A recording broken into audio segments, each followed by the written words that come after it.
Baik, untuk jamaah yang baru bergabung hari ini kita sedang membahas tema mimpi, petunjuk Allah atau petunjuk setan. Nah, sebelum kita minta jawaban dari Ustadz Bani dari pertanyaan sebelumnya tadi, saya mau ngajakin dulu jamaah untuk nonton dulu tayangan berikut ini. Silakan. Deja vu menggambarkan suatu fenomena ketika seseorang merasa bahwa dirinya sudah pernah mengalami peristiwa yang saat ini sedang terjadi, walaupun peristiwa tersebut merupakan pengalaman yang baru, seperti mengunjungi kota yang belum pernah dikunjungi sebelumnya. Di samping deja vu, terdapat pula beberapa fenomena yang mirip dengannya. Contohnya, deja rev. Ketika peristiwa yang terjadi saat ini terasa seperti sudah dilihat sebelumnya dalam mimpi. Jamais vu, yang merupakan kebalikan dari deja vu, yakni ketika sesuatu yang seharusnya Anda kenali terkesan asing, dan Capgras syndrome, yaitu ketika Anda merasa bahwa orang-orang yang seharusnya Anda kenali, seperti orang tua. Wah, ini sepertinya banyak nih orang yang mengalami seperti ini, tapi baru tahu istilah-istilahnya.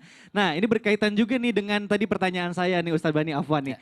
Apakah benar Ustadz kalau misalnya deja vu atau mimpi yang menjadi kenyataan itu memiliki makna bahwa ruh kita itu ketika kita tidur melakukan sebuah kegiatan atau melihat kejadian juga di alam mimpi. Jadi pas kita mengalami kehidupan nyata tuh kayak pernah gitu. Nah, ini bagaimana nih menurut sudut pandang Islam? Mohon penjelasannya guru, Masya silakan. Allah, mohon izin guru kami Habib Usman, Ustadz Syam dan guru-guru kami dimanapun berada. Alhamdulillah wassalatu wassalamu ala rasulillah wa ala alihi wa ashabihi wa mawalah la hawla wa la quwata illa billah.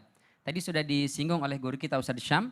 Sebetulnya kalau kita bermimpi ketemu dengan seseorang, kita yang nyamperin dia atau dia nyamperin kita gitu ya.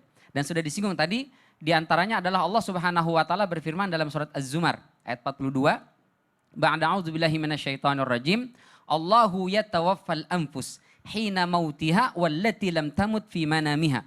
Fayumsikul lati qada 'alaihal maut wa yursilul ukhra ila ajalin musamma. Allah lah yang menggenggam setiap ruh itu atau setiap nyawa manusia itu ketika dia meninggal ataupun ketika dia sedang tidur sebelum dia meninggal. Jadi sama-sama orang meninggal rohnya dipegang, orang yang tidur pun rohnya dipegang oleh Allah Subhanahu wa taala. Yang meninggal maka Allah pegang terus tidak dibalikin lagi, jadilah dia meninggal. Sementara yang tidur lalu Allah kembalikan lagi roh itu, maka dia kemudian hidup sampai waktu yang ditentukan. Karenanya ketika kita mau tidur, riwayat yang sahih doanya itu adalah Bismika Allahumma amutu wa ahya. Dengan namamu ya Allah aku mati. Dan dengan namamu ya Allah aku hidup. Ini kita doa mau tidur apa doa mau mati ya? Iya, serem juga ya kalau kita.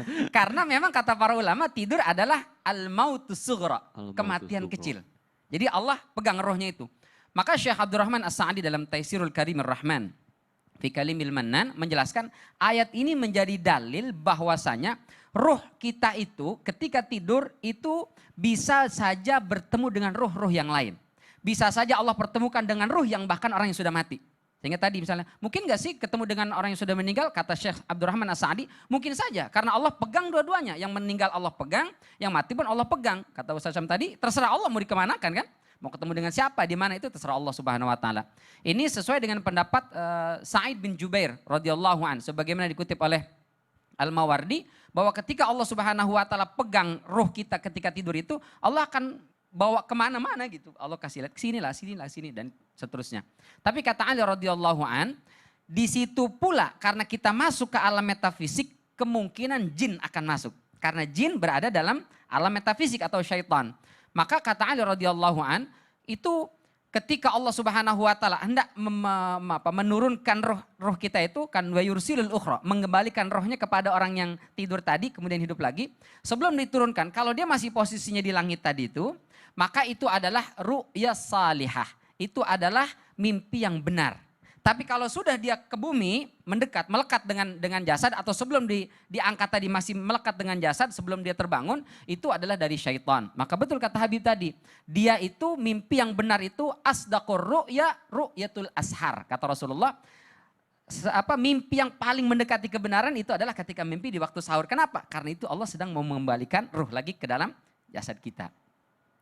Sehingga mungkin saja, ya, mungkin saja seseorang bisa melihat ini, melihat itu, mungkin saja. Tapi yang jelas setan sangat mungkin ikut andil di sana. Maka ketika kita melakukan sesuatu, mendengar sesuatu, kalau itu buruk, kita berlindung kepada Allah Subhanahu wa taala, dan kalau itu baik kita mengucapkan syukur kepada Allah Subhanahu wa taala. Semua itu tidak boleh mengurangi ketaatan dan kebaikan kita kepada Allah Subhanahu wa taala. Maka Rasul mengajarkan kepada kita kalau mau tidur itu, ini kan dibahas oleh guru kita mungkin ya, jangan lupa kibaskan ujung sarungmu itu ke tempat tidur kita. Ya, kenapa? Karena setan di situ dia nemenin kita. Nah, dia akan hadir dalam mimpi sehingga akan memberikan pikiran-pikiran yang negatif, sehingga begitu tidur mimpinya pun menjadi buruk. Nauzubillah min dzalik. Wallahu taala alam bisawab. Waduh, berarti kita juga harus memfilter ya apapun yang terjadi dalam mimpi kita harus objektif nih. Kalau misalnya positif, nah itu ambil sisi baiknya. Kalau negatif, nah itu juga harus sadar bahwa kita juga ada kemungkinan untuk bertemu syaitan atau jin di dalam alam mimpi kita. Masya Allah, luar biasa.